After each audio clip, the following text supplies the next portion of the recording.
హిందూ బంధువులారా, మీ అందరికీ కూడా ముఖ్య విజ్ఞప్తి.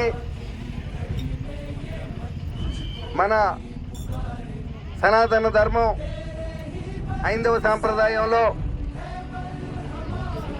మన హిందూ దేవాలయాలని మనమే నిర్వహించుకోవాలని, హిందువులే నిర్వహించుకోవాలని హిందూ ధార్మిక సంస్థలన్నీ విశ్వ హిందూ పరిషత్ ఆధ్వర్యంలో జనవరి 5వ తారీఖున విజయవాడలో నిర్వహిస్తున్నటువంటి భారీ బహిరంగ సభకి హిందూ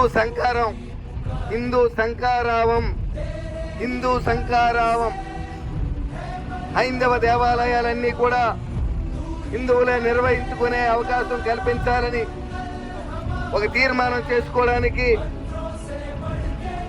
మన హిందూ బంధువులందరూ అక్కడ తరలి వెళ్లాల్సిన అవసరం ఉంది. ఇప్పటి వరకు ఎక్కడా జరగనటువంటి భారీ బహిరంగ సభ 5-6 లక్షల మందితో ఆ సభకి నిర్వహిస్తున్నారు. సోదరులారా, మనందరమీ ఎవరో ఏదో వెహికల్ ఇస్తారు, లేదా డబ్బులు ఇస్తారు, ఛార్జీలకు ఇస్తారు అని చూడకూడదు. మనందరమీ మన హిందూ బంధువులుగా మనం దేవాలయంలోకి వెళ్తే ఎలాగైతే హుండీలో మనం ఎంతో మనకు కలిగిన భగవంతుడు సమర్పించుకుంటామో, అదే విధంగా మన సొంత ఖర్చులతో ప్రతి వ్యక్తి కూడా మన సొంత ఖర్చులతో మన టికెట్లు తీసుకొని మనం అటువంటి శంఖారావానికి, హైందవ శంఖారావంలో పాల్గొవాలని మన ఎచ్చెర్ల నియోజకవర్గ ప్రజలందరినీ కూడా, మీ అందరినీ కూడా నేను కోరుతున్నాను.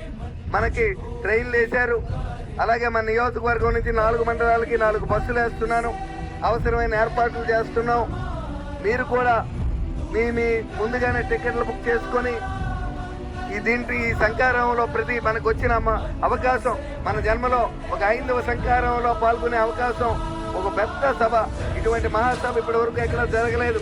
అటువంటి సభలో పాల్గొనే అవకాశం మనకు వస్తుంది. కాబట్టి దయచేసి మనకు ఉన్నటువంటి సౌకర్యాల ద్వారా, కారు ఉంటే కారు, బస్సు అయితే బస్సు, ట్రైన్ అయితే ట్రైను, ఎలా వీలైతే అలా ఆ హైందవ శంఖారావంలో పాల్గొవాలని గన్నవరం దగ్గర, ఎయిర్పోర్ట్ దగ్గర, విజయవాడ ఎయిర్పోర్ట్ దగ్గర సుమారు 120 ఎకరాల్లో ఏర్పాటు చేస్తున్నటువంటి ఈ సభకి మన హైందవ బంధువులందరూ కూడా తరలి రావాలని చెప్పి మీ అందరినీ నేను మరొకసారి కోరుకుంటూ, తప్పకుండా ఈ అవకాశాన్ని ఎవరు మిస్ అవ్వద్దు. తప్పకుండా ఈ శంఖారావంలో పాల్గొనాలి. మన హిందువుగా పుట్టి